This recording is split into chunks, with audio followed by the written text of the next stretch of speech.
So yun na guys, good morning, good evening at mega love shout out sa inyo lahat. So ayun at muli, ito na naman tayo, no?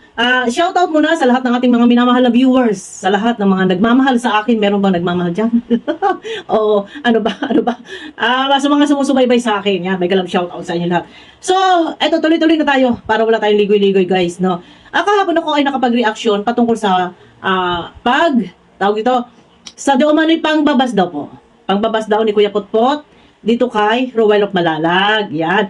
Marami ang nagsusumigaw. Bigyan daw po ng hatol, pansinin, aksyonan. Itong si Kuya Potpot. So ayun na, at shout out kung meron man po na hindi pa nakakapanood sa live ni Kuya Bal, yan po ay nabigyan na ng linaw. Ano po? Nabigyan na po ng linaw, ng kapaliwanagan ni Kuya Bal sa kanyang live. Pero ito na, ano nga ba talaga ang ika nga ay naging pasya? Yan. Ano nga ba ang naging desisyon ng MERD? Umaksyon ba ang MERD? Yan. Ano ba sa palagay ninyo guys?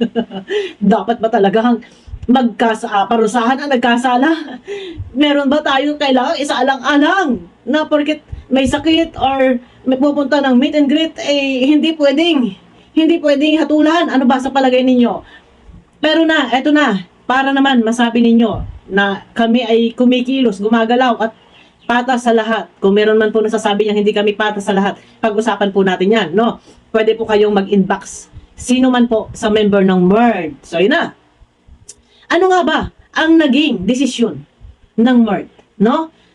So, kagabi guys, kahapon nakapag-upload ako patungkol dito kay Kuya Potpot, ang nareaksyonan ko is yung sarili ko. So, maganda naman at nagkaroon ako ng pagkakataon na maipaliwanag yung side ko kung bakit noon ako nakakapag-reaction na trigger or kung ano man, or yan na may nakalipas na, so wag na natin kalkalin at tapos naman na. So eto na, si Kuya Potpot di umano ay nang babas or ano ba, masasabing kasiraan, sinasabing 11 AM na nagigising si Rowell, ano pa, di umano ay hindi nakikisalamuha, parang ito ay may tuturing na dinadaw niya or sinisira niya paglalabas ng pag-uugali. Yan. Kung ano mang meron, di umano ay 11 AM na daw nagigising, ano pa raw ang mai-scout. So, ito na guys. Para hindi na tayo magtagal at baka naman sabihin yung dami-dami kong sat-sat. Sa amin na pagkasunduan, kagabi pa, ay napagkasunduan po naming lahat na si Kuya Potpot po, no? Etong napagkasunduan namin ito ay may approval din po ni Kuya Bal, no? Nung una, ang napagkasunduan po namin ay warning. Pero merong gusto na terminate na agad-agad. Pero sabi ko nga, ay kailangan warning. Sabi rin na ibang mga kasama ko, warning and then suspension, saka termination. Dahil sa unang paglabag sa rules number 3 and 5, si Kuya Potpot po ay napatawa ng warning. Nasunod pa rin po ang sinasabing warning bago pa ang suspension.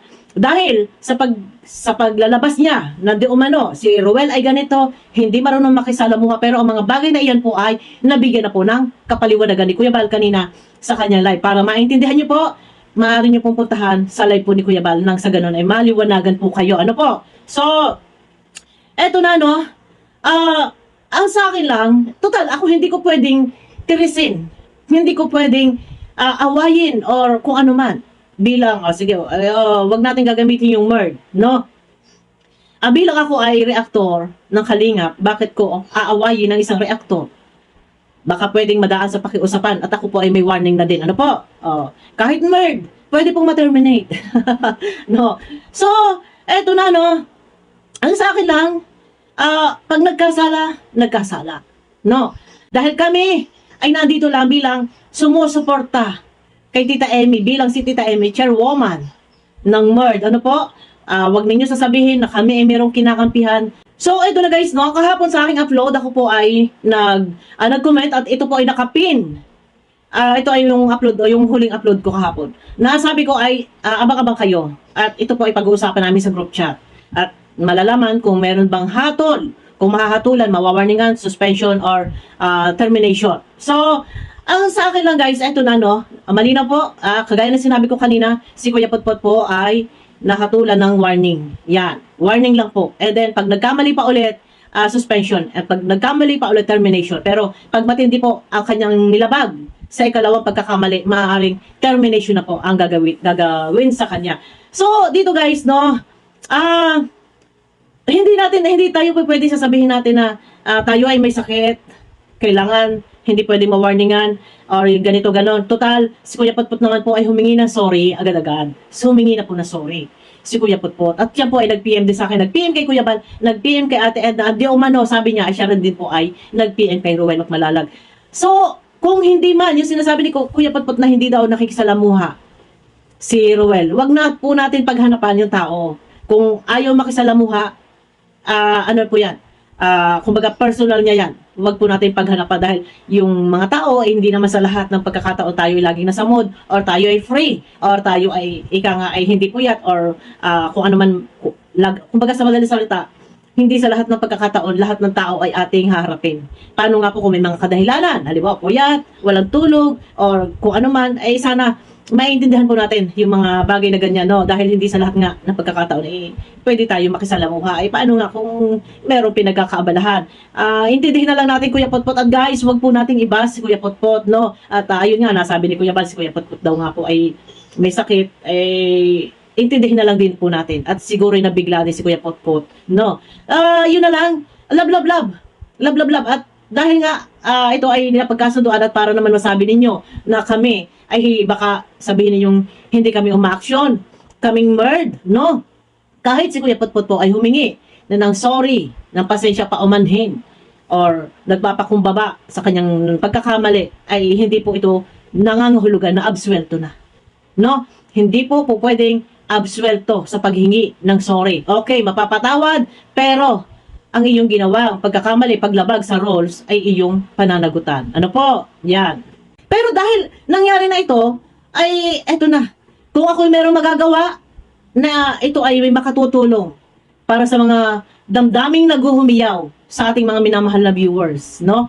Kung ako'y may magagawa na mabigyan ng katarungan ang inyong mga sinisigaw na di umano ay masyadong dihado ang inyong manok, o ito si Rowen, ay eto na po. At napakaganda po ng hatol na ika nga ay nagkaroon po ng warning si Kuya Potpot. Ang mga bagay na ito naman, ika nga ay sa ayaw man at sa gusto niya ay kailangan niyang tanggapin. Ano po? So, ayun na. Guys, sana wag na lang po natin i-bash both side kay Kuya Potpot at dito kay Ruel at kung saan man pong live yan. Wag na lang po nating i-bash both side na sa ganun po ay wala na problema, wala nang issue. Love, love, love na lang po. Yan.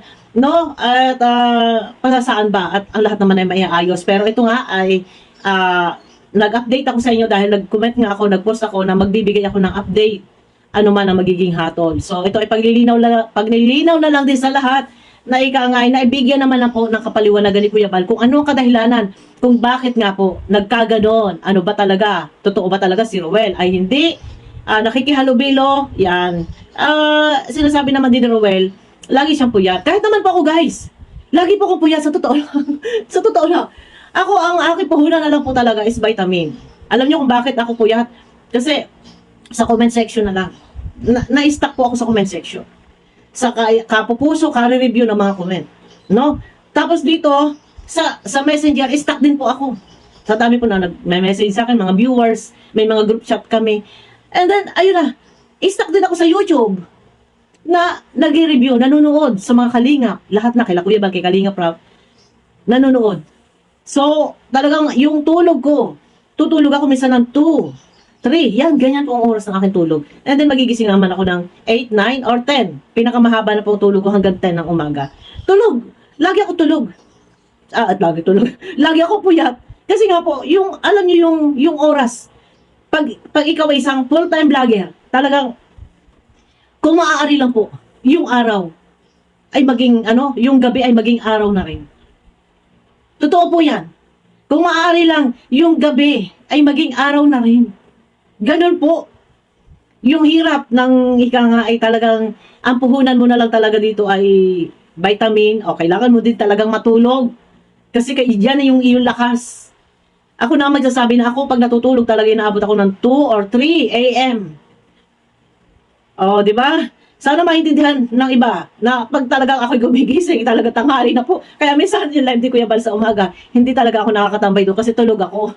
mag-reply na lang ako. Yan. Kung dati noon, pag ako nakakatambay sa umaga, mga 8, maga ako nagigising niya kasi may pasok yung anak ko. Yan, pag maiingay yung mga anak ko, nagigising na ako niyan. So, hindi na ako tutulog noon. Kasi nag-aabang na ako na live ni Kuya Bal. Napakahirap din po talaga ng pagka yung full-time vlogger ka na kung maaari lang talaga yung gabi ay maging araw na po. So, yun na guys, wag na lang po nating i-bash both side. Ika nga magpasensyahan na at sa mga nagsusumigaw, yung mga damdamin ng mga Rochelle fans. Ito na po, na-action na po namin ng word at na-aprobahan na rin po ni Kuya Bal na si Kuya Potpot po ay meron ng warning. So, isa pang pagkakamali, suspension. May penalty po, 5,000 pesos. Kaya ako hindi na ako mga away ko. Sorry. Pero naipaliwanag ko naman kagabi. Ako man ay lumabis, ako man ay nakasakit ng damdamin ng iba. Sorry po guys, sorry po, no? At hindi pa naman huli ang lahat po. Ako po ay makakabawi pa. Ano po? Yeah, pasensya na po kayo sa akin. So, ayun na. At eto na po. At para naman masabing hindi bias or may kinakampihan, may tinitigan, ayun na po. At si Kuya Potpot po ay may warning na. At ito po ay naipost na po ni Tita Emmy sa kanyang community. Ano po? Yan na.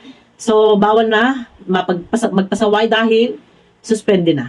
No, determination. So, yun na guys. Kita-kita tayo sa aking next video. Bye-bye!